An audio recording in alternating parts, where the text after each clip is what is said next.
24, on se bagarre, on se bagarre.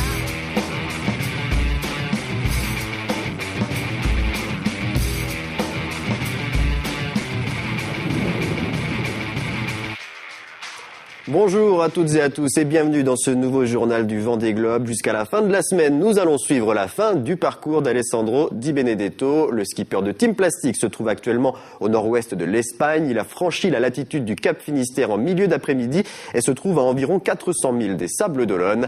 Après avoir bien progressé ces derniers jours avec une vitesse moyenne de 14 nœuds, Alessandro n'avançait plus qu'à 10 nœuds ce matin et il navigue désormais dans une zone calme, trop calme car le vent est très faible, entre 5 et 10 nœuds, mais les conditions devraient rapidement évoluer. Les prévisions météo indiquent du vent plus fort dès demain midi. Alessandro pourrait donc arriver aux Sables d'Olonne dans la nuit de jeudi à vendredi, un peu plus tôt que prévu donc, mais cette estimation demande à être précisée dans les prochaines heures. Même si l'arrivée est toute proche, le skipper franco-italien doit rester très vigilant en raison du fort trafic maritime. Il a notamment croisé plusieurs cargos.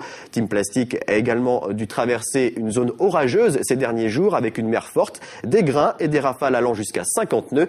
Des conditions qui ont rendu impossibles les liaisons téléphoniques. Sauf incident majeur, ce qu'on ne lui souhaite pas bien sûr, Alessandro Di Benedetto sera le seul skipper de ce 7e Vendée Globe à boucler le tour du monde en plus de 100 jours. Mais sa performance reste très remarquable car lors des 6 précédentes éditions, il se serait classé entre la première et la 7e place. Une comparaison à prendre avec beaucoup de recul bien sûr car la course et les bateaux ont beaucoup évolué ces 20 dernières années.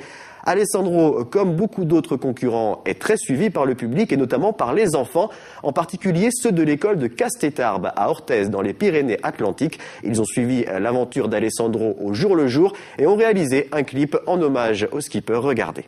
Et là, c'est le champagne. Vraiment, c'est fantastique. À Team Plastic. Get bored. Caballeros.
Voilà, c'est tout pour aujourd'hui. Je vous donne rendez-vous demain pour de nouvelles informations sur le dernier skipper encore en course. Très bonne soirée à tous.